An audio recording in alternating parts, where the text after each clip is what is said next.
तो फ्रेंड्स, हर काम को करने का एक तरीका होता है, एक कायदा होता है, चाहे वो छोटा से छोटा काम क्यों ना हो। हम लोगों को अगर वो प्रोसेस पता हो, हम लोगों को वो तरीका पता हो, तो उस काम को करना हमारे लिए आसान हो जाता है। और जब अगर हमें तरीका ना पता हो, तो काम को करना हमारे लिए मुश्किल भी हो जाता है। तो इस काम को करने का क्या सटीक तरीका है, क्या कायदा है, क्या सिस्टम है, इसके बारे में आज हम जानेंगे। जब शुरुआत करते हैं तो कहते हैं कि well begin is half done. अगर हमारी शुरुआत अच्छी है, तो समझ लीजिए आधा काम हमारा हो गया। हर काम को करने का एक माइंडसेट होता है, तो इस काम को करने का, स्टार्ट करने का सही माइंडसेट क्या है, वो भी हम जानेंगे। और हम व्हाई का पावर जानेंगे कि हमारा जो व्हाई है, मकसद है, वो इस काम को करने का अगर ऑलरेडी है, तो जिन लोगों का मकसद क्लियर होता है, उन लोगों के सक्सेस मिलने का रास्ता बिल्कुल क्लियर होता है। और जिन लोगों का व्हाई क्लियर नहीं होता है, वो अड़चने आने पर या कुछ रुकावटें आने पर उनको बड़ी दिक्कतों का सामना करना पड़ता है, और उन्हें लगता है कि अरे यार, ये काम तो बड़ा मुश्किल है, ये काम हम नहीं करेंगे क्योंकि इसमें मुश्किलें आ रही है, जो कि वैसे हर काम में आती है। तो बेसिकली क्या कहने की बात ये है कि हर किसी को सक्सेस चाहिए, लेकिन सक्सेस के जो डिसिप्लिन है, सक्सेस का जो प्रोसेस है, वो बहुत कम लोग फॉलो करना चाहते हैं। इस वजह से सक्सेस हर किसी को नहीं मिल पाती। तो चलिए हम और आगे चलते हैं। अभी क्या है कि लाइफ में हम हर कोई कुछ ना कुछ, कैसे ना कैसे पाना चाहते हैं। अब अगर हम पाने की बात करें, तो पाना, चाहत या सपना जो है, वो अलग-अलग तरीके का हो सकता है। चाहे कोई बड़ा घर पाना चाहता है, कोई रेंट के मकान में रह रहा है तो घर पाना चाहता है। कोई गाड़ी है तो बड़ी गाड़ी के बारे में सोचता है, अगर गाड़ी नहीं है तो वो गाड़ी के बारे में सोचता है। तो कुछ लोग बच्चों की अच्छी एजुकेशन चाहते हैं, कुछ लोग चाहते हैं कि उनके बच्चे अच्छी एजुकेशन लें। कुछ लोग वेकेशन घूमने-फिरने के शौकीन होते हैं, कुछ लोग नेम फेम चाहते हैं, लोग चाहते हैं कि उन्हें जाना जाए, उन्हें पहचाना जाए, उनका एक नाम हो, मतलब फ़िल्म स्टार, सेलिब्रिटी की तरह। कुछ लोग चैरिटी करना चाहते हैं। इस तरह से जितने तरह के लोग, उतनी तरह की इच्छाएँ, उतनी तरीके की चाह, उतनी तरह की वांट्स, उतनी तरह की नीड्स। अब अगर हम एक सर्कल बनाने की कोशिश करें, तो हम शायद बहुत बड़ा सर्कल बना सकते हैं। हम ये जो नीड्स एंड वांट्स हैं, उनका एक बहुत ही बड़ा सर्कल बना सकते हैं। ये सर्कल तो नहीं बना, लेकिन आप समझ लीजिए कि ये सर्कल है। तो ये तो हो गए हमारे सपने। सपनों में बहुत सारी चीज़ें हैं। हम जैसे अगर और विस्तार से बात करें, तो हम घूमने जाना चाहते हैं, हर कोई घूमने जाना चाहता है, लेकिन नहीं जा पाता। हम लोग जब कुछ भी बड़ा खरीदना चाहते हैं, तो हमें बजटिंग करनी पड़ती है कि कोई चीज़ हम खरीद पाएँगे या नहीं खरीद पाएँगे। अभी ये तो हो गए हमारे सपने, लेकिन ये सपनों को पूरा करने के लिए हमें क्या चाहिए? इस सपनों को पूरा करने के लिए हमें चाहिए रिसोर्सेज़, पैसा या इनकम। अब ये तो सपने हो गए, लेकिन इनकम का भी सर्कल क्या हम इतना बड़ा बना सकते हैं? हम देखते हैं कि इनकम का सर्कल शायद हम इतना बड़ा नहीं बना सकते। इनकम का सर्कल अगर मैं आपका बनाऊँ, तो वो शायद बनेगा इतना बड़ा। और ये हमारी ज़िंदगी हमारे सामने आ गई है कि हमारे लाइफ में बहुत बड़े-बड़े सपने और हमारी जो इच्छाएँ हैं, वो बहुत बड़ी-बड़ी, और हमारा जो इनकम है या जो हमारा साधन है, अ वेल्थ क्रिएशन का जो तरीका है, वो बहुत छोटा-सा है। अब ये हमारे साथ यही यही प्रैक्टिकल लाइफ में होता है कि जो बच्चा पहले गाड़ी के बारे में सपना देखता है, वो जैसे-जैसे बड़ा होता है, तो वो ईएमआई के डर से सोचता है कि नहीं-नहीं, स्कूटर ही ठीक है, वो या बाइक ही ठीक है, वो बिल्कुल सामने आ जाता है, ट्रैफिक में ज़्यादा दिक्कत नहीं होती है। अगर किसी भी हनीमून कपल को बोलें कि अगर पैसा फैक्टर ना हो, तो कहाँ घूमने जाना पसंद करेंगे? वो बोलेंगे स्विट्ज़रलैंड, वो कहेंगे अ, अच्छी-अच्छी बड़ी जगहों का नाम लेंगे, लेकिन प्रैक्टिकल सिचुएशन ये है कि वो जाएँगे शिमला, मनाली, नैनीताल, दीघा, पुरी, इस तरह की जगह जाएँगे। ये प्रैक्टिकल सच है। हमारे साथ भी ऐसा होता था कि हम पहले घूमने जाने का प्लान करते थे कि हम छुट्टियों में यहाँ जाएँगे, वहाँ जाएँगे। लेकिन हम कहाँ जाते थे? हम जाते थे नानी के घर, क्योंकि वहाँ रहना-खाना फ्री है, और वहाँ पे वापसी में पैसे मिलते हैं। तो ये हम रिलेटिव वैकेशंस लेते हैं। बहुत बार ऐसी जगह पर घूमने जाते हैं जहाँ पर हमारे रिलेटिव ऑलरेडी मौजूद हों, ताकि रहना-खाना फ्री हो जाए हमारा, खर्च कम लगे हमारा। तो हर चीज़ को करने से पहले बजट के बारे में सोचते हैं। तो एक तरह के लोग होते हैं, जो लाइफ में कोशिश करते हैं कि इस सर्कल को, ये जो बड़ा सर्कल है, इस बड़े सर्कल को इस बड़े सर्कल को इस छोटे सर्कल के अंदर घुसाने की कोशिश करते हैं कि किसी भी तरह से कॉम्प्रोमाइज़ कर लें, किसी भी तरह से समझौता कर लें और वो पैर उतने पसारो जितनी चादर हो टाइप वाली जो मेंटालिटी है, वो कोशिश करते हैं कि अपने सपनों को कॉम्प्रोमाइज़ करें और अपने सीमित साधनों में उन सपनों को पूरा करें। लेकिन दूसरे वो भी लोग होते हैं जो ये सोचते हैं कि क्या इस छोटे सर्कल को बड़ा नहीं किया जा सकता? वो सोचते हैं कि इस सर्कल को क्या इतना बड़ा नहीं कर सकते कि ये पूरी की पूरी ये ये जो सपने हैं, सपने वाला बड़ा सर्कल है, वो पूरा का पूरा इसके अंदर आ जाए। तो अभी क्या है कि ये हमारे साथ प्रैक्टिकल सिचुएशन होती है कि हमारे पास चॉइस होता है कि हम या तो कॉम्प्रोमाइज़ करें या तो अपनी इनकम को भी इतना बढ़ा लें कि हमारे सपने सारे पूरे हो सकें। अब क्या सपनों को पूरा करने के लिए क्या इनकम काफ़ी है फ्रेंड्स? शायद इनकम काफ़ी नहीं है, क्योंकि ऐसा देखा जाता है कि कुछ लोग जिनके पास इनकम है, उनके पास उस इनकम को स्पेंड करने के लिए, इनकम को अच्छी तरह से एन्जॉय करने के लिए समय नहीं है और जिनके पास समय है, उनके पास पैसा नहीं है और ऐसे भी कुछ लोग होते हैं जिनके पास समय और पैसा दोनों ही नहीं है और उनके पास बहुत सारा ज्ञान है। खैर, तो हम फाइनेंशियल इंडिपेंडेंस को बेहतर तरीके से समझेंगे क्योंकि फाइनेंशियल इंडिपेंडेंस में बहुत सारी चीजें छुपी हुई है। फाइनेंशियल इंडिपेंडेंस से मेरा क्या मतलब है? फाइनेंशियल इंडिपेंडेंस से मतलब है कि आपकी इनकम को आपकी फिजिकल प्रेजेंस की जरूरत ना पड़े। आप अगर मेहनत कर रहे हो तो भी आपके पास इनकम आए और मेहनत ना कर रहे हो तो भी आपके पास इनकम आए। जैसे कि बहुत सारे लोगों के पास आती है, मैं आगे चल के विस्तार से आपको बताऊंगा कि किस तरह से होता है। लेकिन अगर मैं आपको उदाहरण दूँ, अगर मैं आपको एक चॉइस दूँ कि आप मेरे साथ 3 महीने के लिए वर्ल्ड टूर पे चलिए। हो सकता है आप में से कुछ लोग कहें कि भई 3 महीने क्यों, हम 6 महीने के लिए चलेंगे, लेकिन पैसे की थोड़ी प्रॉब्लम है, अगर वो आप कंट्रीब्यूट कर दें तो हम 3 क्यों 6 महीने के लिए चलेंगे। आप में से हो सकता है कुछ ऐसे लोग हों जो कहेंगे कि भई पैसे की कोई दिक्कत नहीं है, पैसे तो हम आपके भी थोड़े दे सकते हैं लेकिन हमारे पास 3 महीने नहीं है। अगर ऐसा नहीं किया जा सकता कि हम दुर्गा पूजा, क्रिसमस या ऐसी किसी छुट्टियों में मिलाकर मतलब समर वेकेशन या संडे, सैटरडे लॉन्ग वीकेंड मिला के हम 3-4 दिन में फटाफट घूम कर भी आ जाएँ। क्योंकि देखते हैं कि समय है तो पैसा नहीं है और पैसा है तो समय नहीं है। तो ये आम तौर पे दिक्कत आती है बहुत सारे लोगों को। तो फाइनेंशियल फ्रीडम को अगर हम पाने की बात करें, फाइनेंशियल फ्रीडम को पाने का टारगेट अगर हम रखें, फाइनेंशियल फ्रीडम को अगर हम बेंचमार्क बना लें अपना, तो आने वाले समय में जो भी सपने हैं या जो भी चीज़ें हैं हम जिसको पाने की इच्छा रखते हैं, वो सारी चीज़ें हम पा सकते हैं। आगे रॉबर्ट टी कियोसाकी के द्वारा दिए गए एक इलस्ट्रेशन के ऊपर हम बात करेंगे। इलस्ट्रेशन कुछ ऐसी है कि वो कहते हैं कि पैसा 2 तरह का होता है, यानी कि एक एक्टिव होता है और एक पैसिव होता है। एक्टिव इनकम और पैसिव इनकम में अंतर समझने से पहले एक्टिव इनकम क्या होती है और पैसिव इनकम क्या होती है, ये भी हम समझ लेते हैं। एक्टिव इनकम का ये मतलब है कि वो इनकम जो हम मेहनत करते हैं तब आती है। वो इनकम जिसमें हम समय देते हैं तब आती है। वो इनकम जो हमारे होने से होती है और हमारे नहीं होने से बंद हो जाती है। ये इसमें भी 2 अलग-अलग क्वाड्रेंट्स बना दिए गए हैं। तो पैसिव इनकम का क्या मतलब है? पैसिव इनकम वो है जो हमारे होने से भी होती है और जो हमारे नहीं होने से भी होती है। उससे हमारे शारीरिक उपस्थिति, अनुपस्थिति का कोई फ़र्क नहीं पड़ता। अब बात ऐसी है कि कितने लोग हैं वर्ल्ड में जो एक्टिव इनकम कमाते हैं? 90% लोग हैं, पूरे वर्ल्ड में जितने भी लोग हैं 90% लोग एक्टिव इनकम के ऊपर निर्भर करते हैं। तो बचे कितने? 10% लोग हैं जो पैसिव इनकम के ऊपर निर्भर करते हैं। अब इसको और डेप्थ में समझें तो पहला जो क्वाड्रेंट है वो एम्प्लॉइज़ का क्वाड्रेंट है। वो लोग जो मेहनत करते हैं, वो लोग जो समय देते हैं लेकिन किसी और के लिए और उसके एवज में वो पैसे लेते हैं। तो वो लोग एम्प्लॉइज़ हो गए। इसके अलावा दूसरा जो क्वाड्रेंट है, वो सेल्फ एम्प्लॉयड लोगों का है, वो डॉक्टर्स हो सकते हैं, चार्टर्ड अकाउंटेंट्स हो सकते हैं, लॉयर्स हो सकते हैं, आर्किटेक्ट्स हो सकते हैं। वो पैसे तो लेते हैं, लेकिन अपनी मेहनत का किसी और के ऊपर निर्भर नहीं है वो सेल्फ एम्प्लॉयड है। अगर डॉक्टर्स, चार्टर्ड अकाउंटेंट्स या लॉयर्स कहीं नौकरी करने लग जाए, तो वो भी एम्प्लॉइज के क्वाड्रेंट में आ जाएँगे। और अगर इस तरफ की बात करें तीसरे क्वाड्रेंट की, तो वो बिज़नेस ओनर्स है।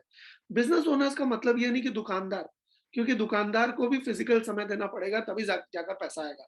बिज़नेस से मेरा मतलब है एक ऐसा सिस्टम, एक ऐसा एन्क्लोजर जहाँ पर ऑलरेडी एक सिस्टम काम कर रहा हो, चाहे मैकडॉनल्ड, केएफसी या कैफे कॉफी डे जैसी भी बात कर सकते हैं। वहाँ पर उसका मालिक नहीं है, लेकिन जो सिस्टम है वो सिस्टम के ऊपर बनकर पैसे आ रहे हैं। तो बिज़नेस ओनर्स एक सिस्टम के ऊपर पैसे कमाते हैं। और चौथा है इन्वेस्टमेंट, वो लोग जो पैसे लगाकर पैसे कमाते हैं। हम वॉरेन बफेट का नाम अच्छी तरह से जानते हैं। अब सवाल ये उठता है कि 90% लोग तो यहाँ हैं, लेकिन यहाँ इनकम कितनी है? इनकम अगर हम देखें तो यहाँ पर हम देखते हैं कि सिर्फ 10% इनकम है।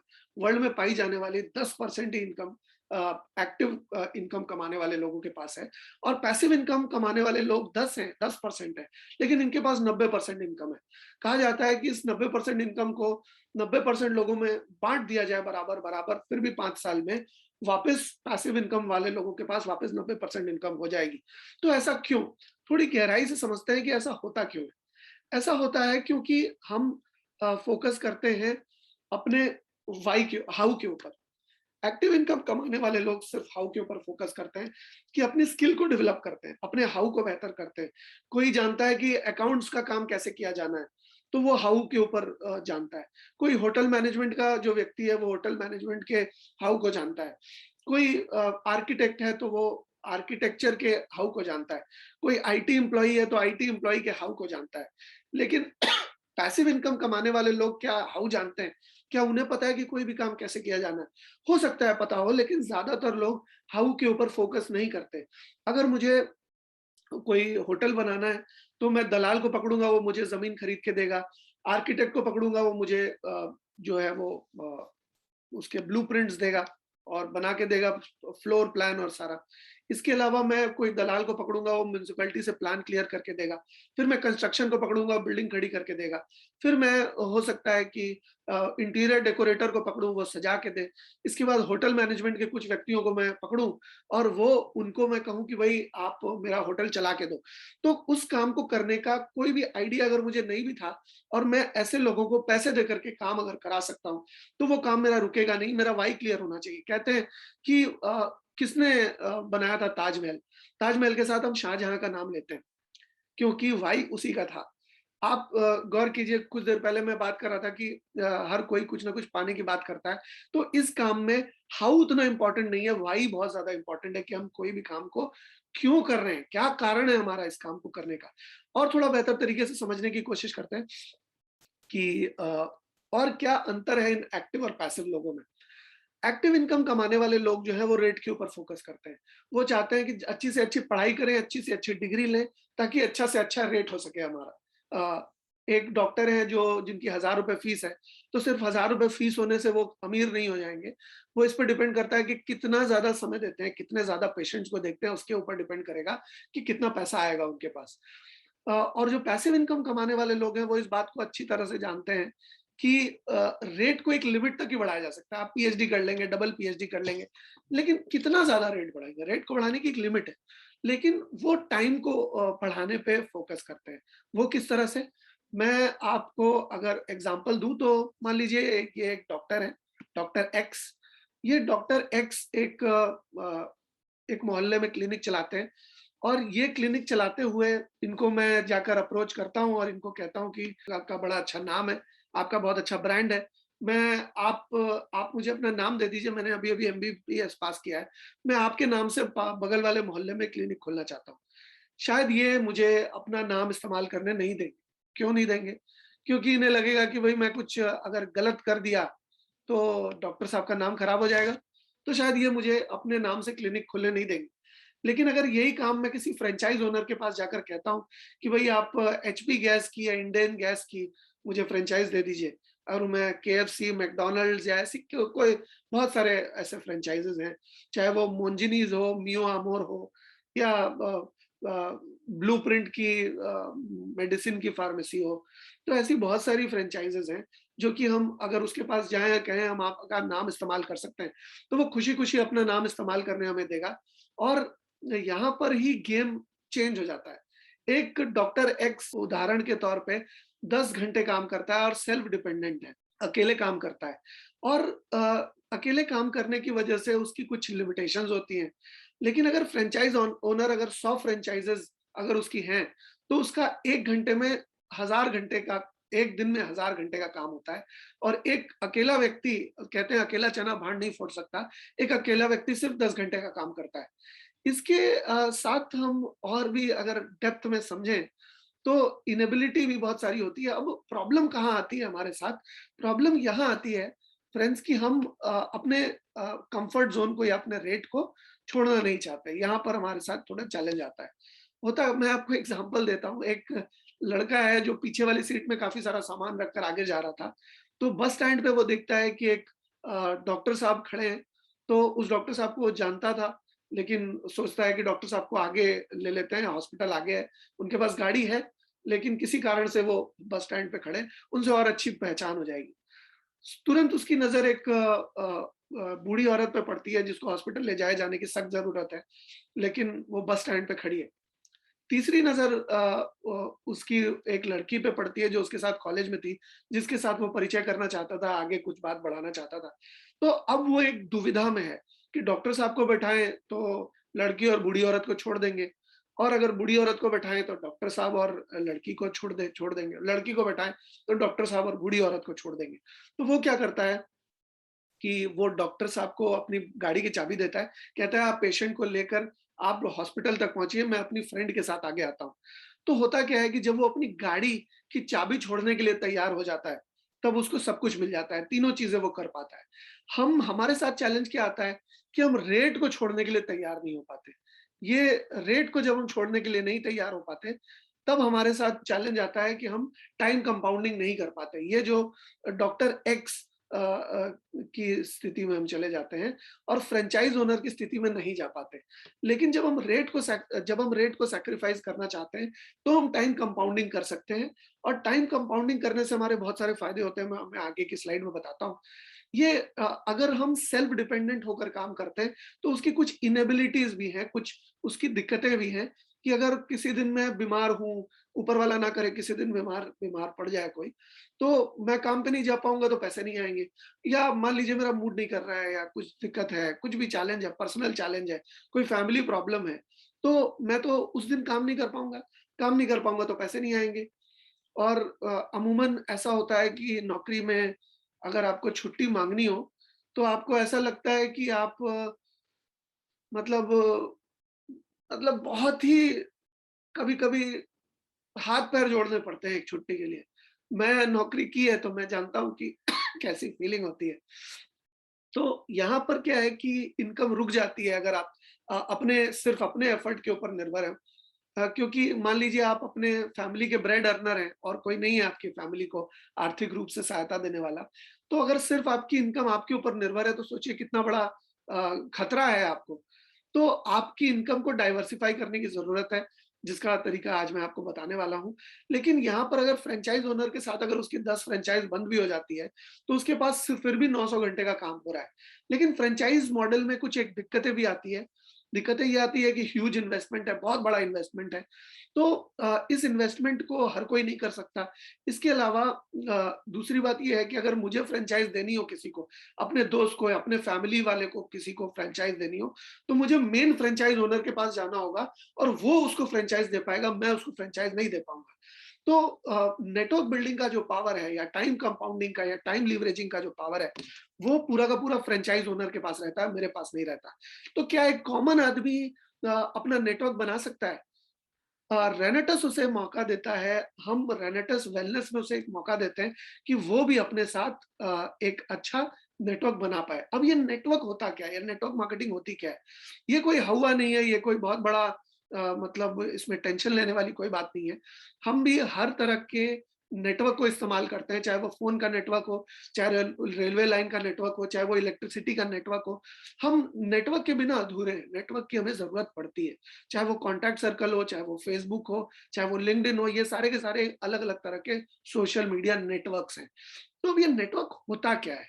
ये एक अल्टरनेटिव तरीका है एक प्रोडक्ट को मैन्युफैक्चरर से कंज्यूमर तक पहुँचाने का। यानी कि काम वही है, तरीका अलग है। जैसे उबर ने किया, जैसे स्विगी ने किया, ज़ोमैटो ने किया, जैसे पेटीएम ने किया, इस तरीके से काम वही है, तरीका अलग है। तो तरीका अलग होने में कोई प्रॉब्लम नहीं है।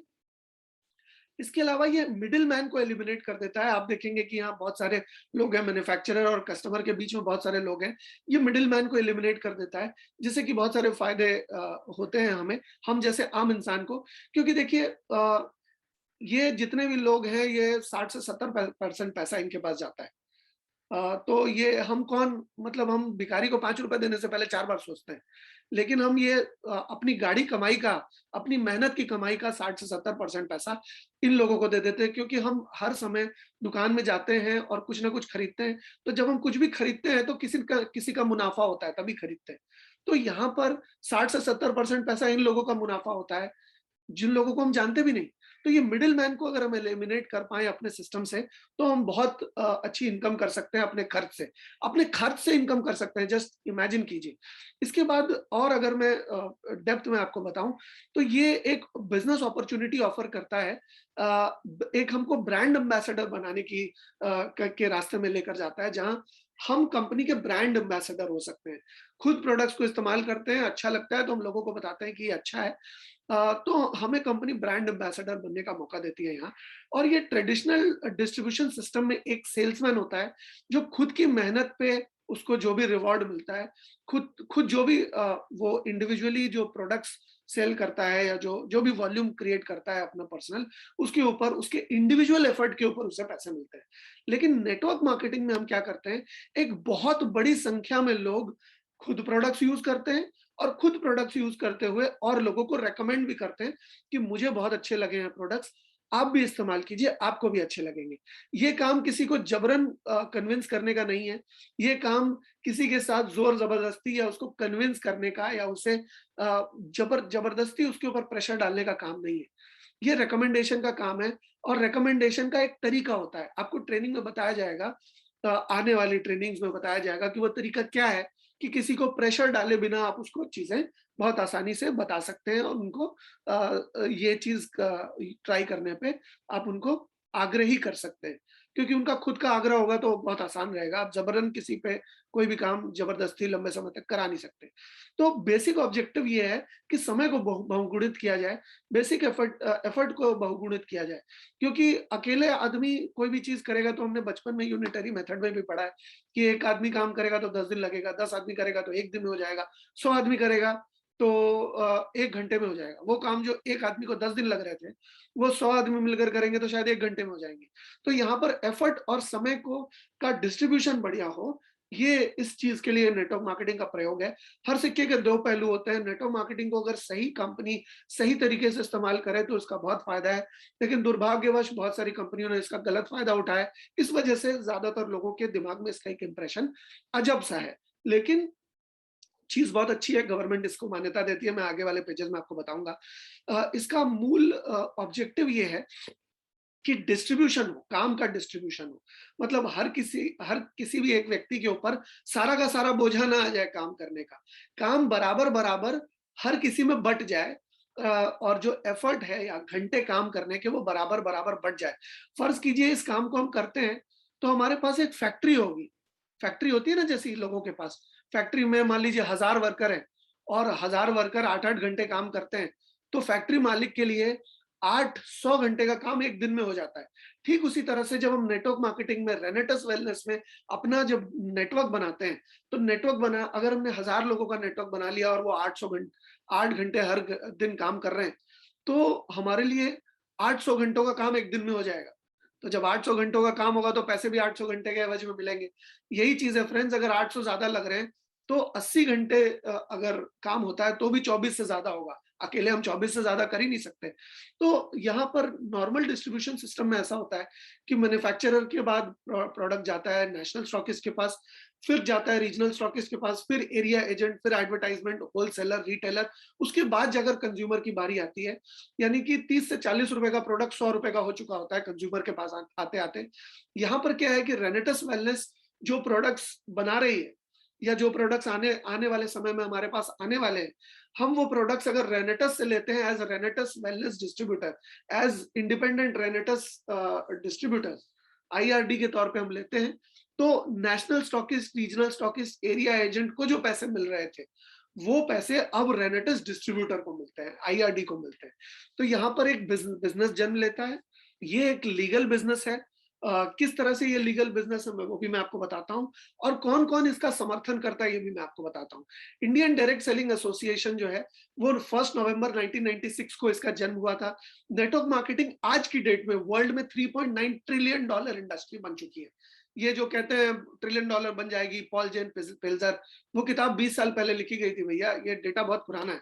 नेटवर्क मार्केटिंग इंडस्ट्री आज $3.9 ट्रिलियन की इंडस्ट्री ऑलरेडी हो चुकी है।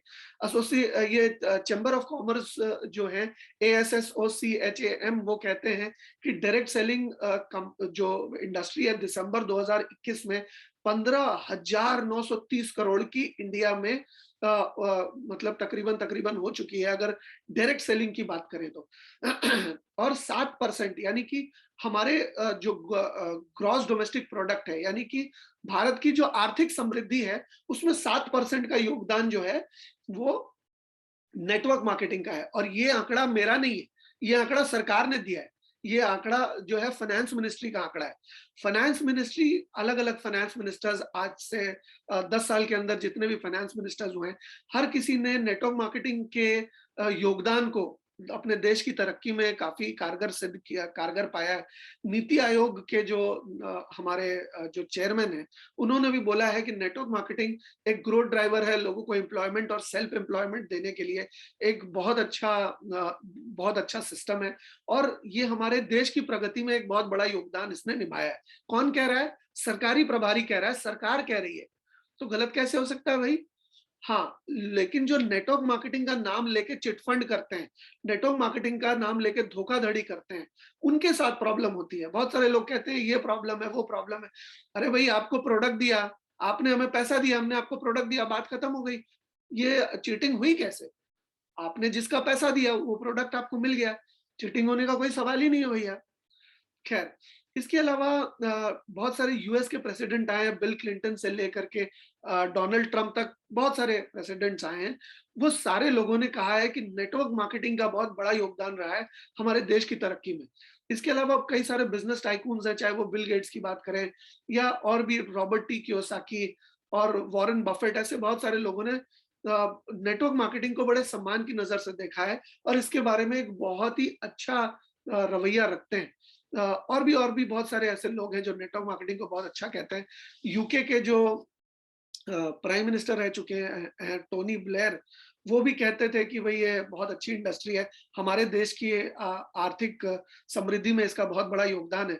इसके अलावा यूके, ये जो फर्स्ट नेटवर्क मार्केटिंग कंपनी है, वो यूनाइटेड किंगडम से आज से 136 साल पहले शुरू हुई थी। यानी कि ऑटोमोबाइल इंडस्ट्री जितनी पुरानी है, तकरीबन उतनी ही पुरानी नेटवर्क मार्केटिंग इंडस्ट्री भी है। तो मतलब अगर हम आंख बंद कर लेंगे तो सूरज की रोशनी तो कम होनी जाएगी।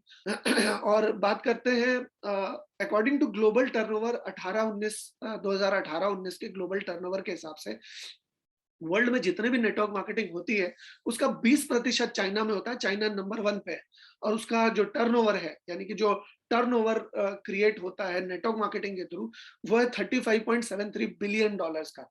मिलियन होता है 10 लाख, बिलियन होता है 10 करोड़, यानी कि हो गया 10, मतलब 35 इंटू 10 करोड़ डॉलर। आप अंदाजा लगाइए कि कितना बड़ा। अच्छा, चाइना, आपको पता है कि चाइना डेमोक्रेसी नहीं है, चाइना ऑटोक्रेसी है, यानी कि वहां पे वो गुंडा राज चलता है या कुछ भी कहिए।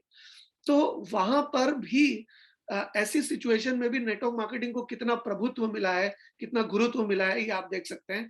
यानी कि वैसी ऑटोक्रेसी भी नेटवर्क मार्केटिंग के योगदान को अपनी इकोनॉमी में रोक नहीं सकती। अगर यूएसए की बात करें तो यूएसए दूसरे स्थान पे है, इसका 20% का योगदान है, 30 बिलियन का, 40 करोड़ का देश है जी। कोरिया की अगर बात करें तो 18.4 बिलियन का इसका मतलब डायरेक्ट सेलिंग का कंट्रीब्यूशन है ऑल ओवर वर्ल्ड में। ये 9% का योगदान रखती है। कोरिया की पॉपुलेशन समझ लीजिए यूपी और बिहार की पॉपुलेशन मिला के जितनी होगी बस उतनी ही है। जर्मनी की पॉपुलेशन तो बंगाल की पॉपुलेशन से भी कम है। तो जर्मनी में 17.52 बिलियन का टर्नओवर होता है नेटवर्क मार्केटिंग में, 18-19 के का डेटा है ये। जापान में 15.6, जापान में पॉपुलेशन बहुत बहुत बहुत ही कम है। इनफैक्ट मुंबई की जितनी पॉपुलेशन है तकरीबन उतनी ही जापान की पॉपुलेशन है। तो यहाँ पर 15.6 बिलियन का टर्नओवर होता है नेटवर्क मार्केटिंग की बात करें तो। मतलब 18-19 का डेटा, ये थोड़ा पुराना है। इंडिया में अगर बात करें तो वर्ल्ड में जितना भी नेटवर्क मार्केटिंग होता है उसका 0.8% जो है वो टर्नओवर इंडिया में होता है। इंडिया का पॉपुलेशन आप अच्छी तरह से जानते हैं, 130 करोड़ से ज़्यादा है। 1.5 बिलियन का टर्नओवर हो, देखिए गैम्बलिंग लीगल है, आपको पता है गैम्बलिंग लीगल लीगल है, प्रोस्टिट्यूशन लीगल है, तो नेटवर्क मार्केटिंग में क्या समस्या हो सकती है? अगर एथिकल नेटवर्क मार्केटिंग है, तो किसी ने भी पैसे दिए, उसको पैसे के एवज में प्रोडक्ट मिल रहा है, तो यहाँ चीटिंगबाजी होने का तो कोई चांस ही नहीं है बॉस। ये एक बहुत ही एथिकल इंडस्ट्री है, बहुत ही सम्माननीय इंडस्ट्री है। यूएस में और बाकी डेवलप्ड कंट्रीज में बड़ी सम्मान की नजर से देखा जाता है इस इंडस्ट्री को। क्या? क्योंकि वहां पे कोई जबरदस्ती पीछे नहीं पड़ता। यहाँ पर लोगों, देखिए इंडस्ट्री बुरी नहीं है, लोगों ने बुरा बना दिया है, क्योंकि वो बुरे तरीके से उन्होंने लोगों से को प्रमोट किया, जबरदस्ती की है लोगों के साथ, इस वजह से दिक्कत हुई है। तो टॉप रीजंस क्या है लोगों के इस इंडस्ट्री में ज्वाइन करने के? इनमें से हो सकता है आपका भी कोई कारण हो। लो और नो कैपिटल इन्वेस्टमेंट, यहाँ पर आपको कोई पूंजी निवेश की जरूरत नहीं है, यहाँ पर कोई बहुत बड़ा कैपिटल आपको लगाने की जरूरत नहीं है। कभी कभी कुछ प्रोडक्ट्स आपको यूज करने हैं, क्योंकि वो यूज करने के बाद जो तजुर्बा आपको होता है, एक्सपीरियंस जो होता है, आपको जो अच्छा लगता है, बेनिफिट होता है, उस बेनिफिट को ही लोगों को बता के ये बिजनेस चंग लेता है। इस वजह से जो आपके पर्सनल यूज के प्रोडक्ट्स हैं वही आपको लेने हैं, आपको कोई पूंजी निवेश नहीं करना है।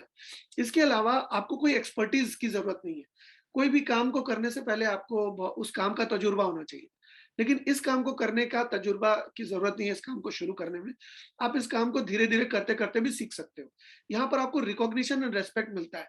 आमतौर पे बहुत सारी जगहों पे हम जाते हैं, वहां पे हमें रेस्पेक्ट नहीं मिलता उतना।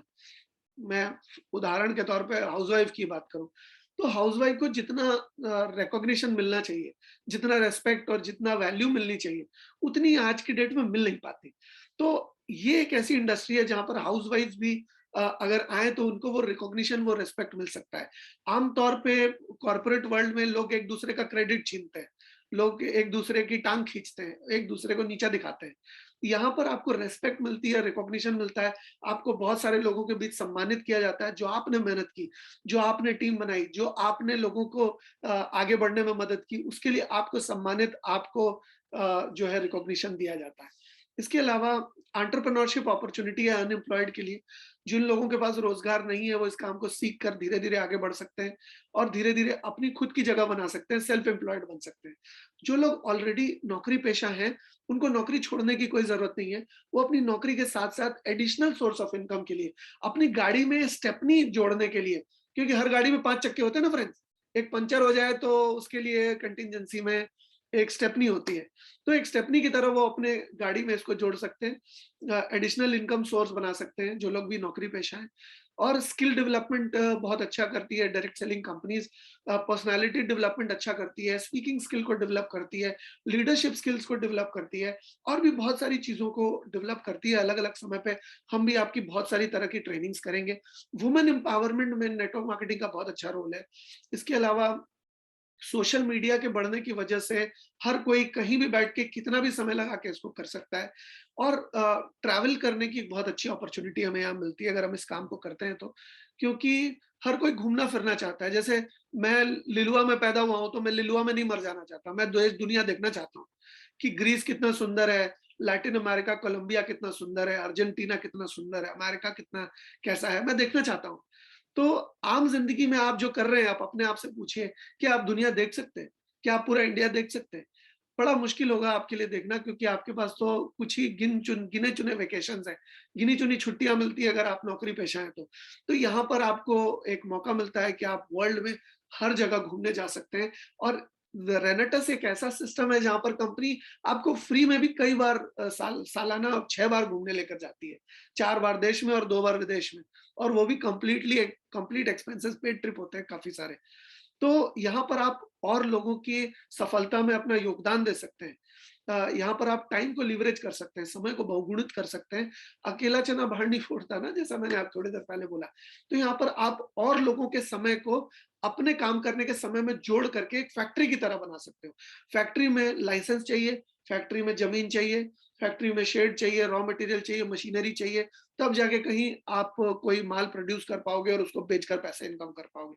लेकिन यहाँ पर रेनेटस में एक ऐसी फैक्ट्री का निर्माण आप कर सकते हो जो कि आपको जमीन नहीं चाहिए, कोई लाइसेंस नहीं चाहिए। आप यहाँ पर उस जैसे जैसे आप अपने टीम में लोगों को जोड़ते जाते हो, आपकी फैक्ट्री बढ़ती चली जाती है। जितना वो लोग काम करते हैं उसके अनुपात में आपके पास अच्छी इनकम, फैक्ट्री जैसी इनकम आना शुरू हो जाती है। और यहाँ पर आप एक विरासत के तौर पे छोड़कर जा सकते हैं। आने वाले समय में आप जो भी आप यहाँ पर काम करते हैं, आप अपनी आने वाली जनरेशन को आप अपनी जो भी आपने इनकम किया है, जो भी आपने नेटवर्क बनाया है, वो आप नेटवर्क विरासत के तौर पर देकर जा सकते हैं।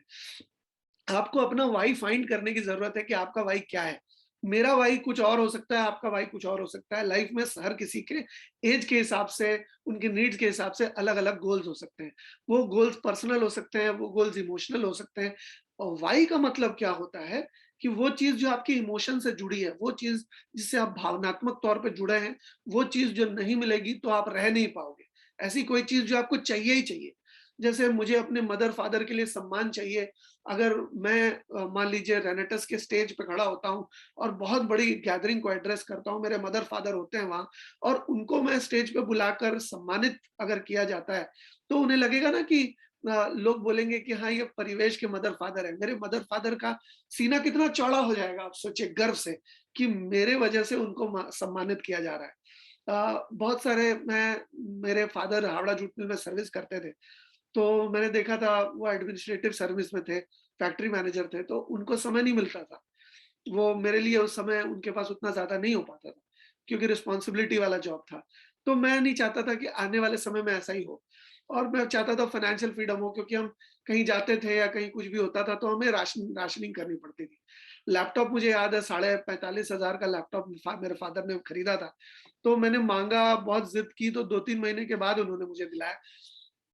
तो बजट वाली चीज़ें होती हैं, हम आज के डेट में बड़े हो गए तो समझ सकते हैं इस बात को।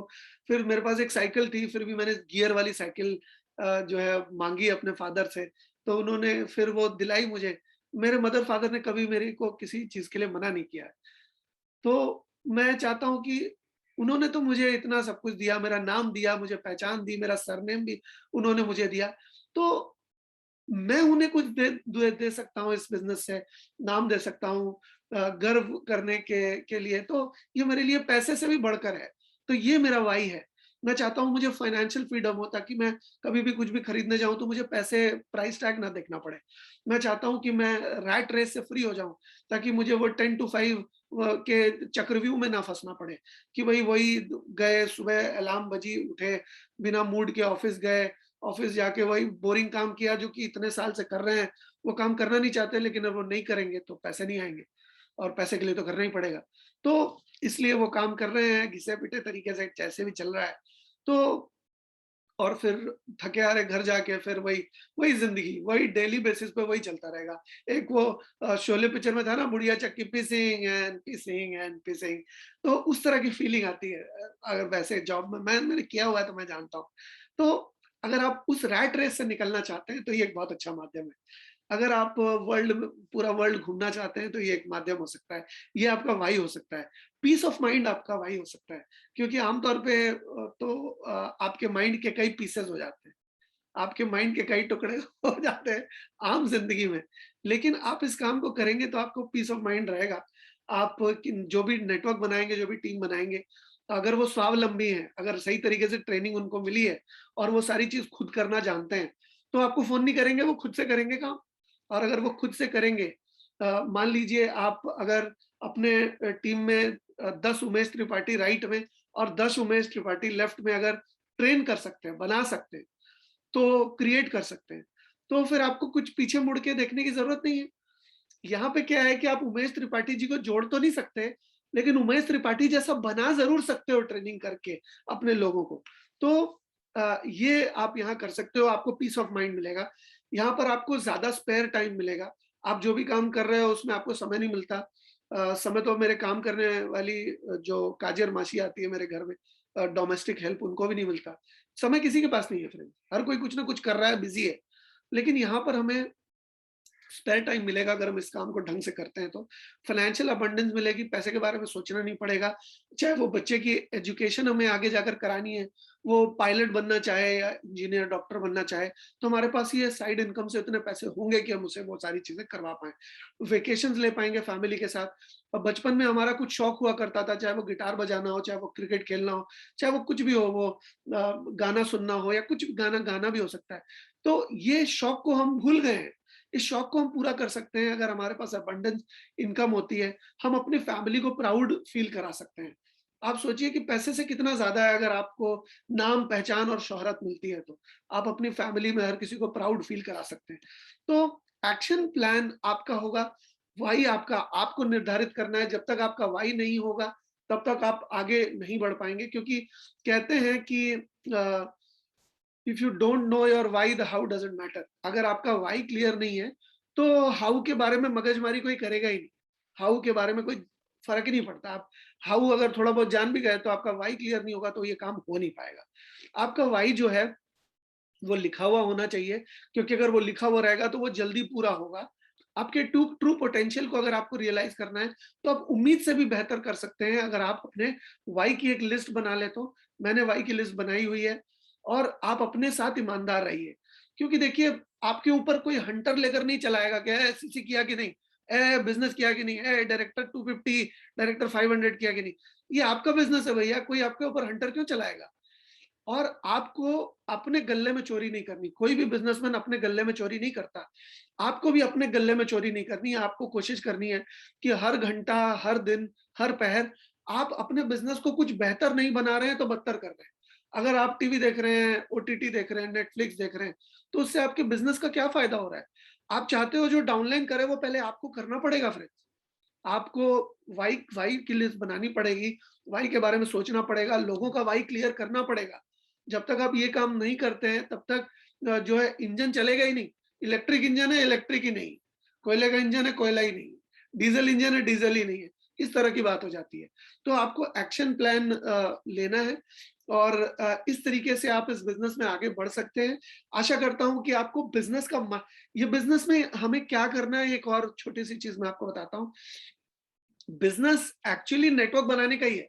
हमें अपनी टीम बढ़ानी है, अपना नेटवर्क बढ़ाना है, लेकिन प्रोडक्ट एक माध्यम का काम करते हैं। प्रोडक्ट एक साधन है, जिसके ज़रिए हम लोगों की टीम बना सकते हैं। टीम बनाने का ही काम, मूल तौर पे टीम बनाने का काम, लेकिन ज़रिया है प्रोडक्ट। तो यहाँ पर कभी भी प्रोडक्ट बेचने के ऊपर सारी ऊर्जा खर्च ना करें। प्रोडक्ट बेचना हमारा मूल काम नहीं है। काम है मल्टीप्लाई करना, समय को बहुगुणित करना। ये हमारा मूल काम है। तो आशा करता हूँ कि ये जानकारी आपको पसंद आई हो।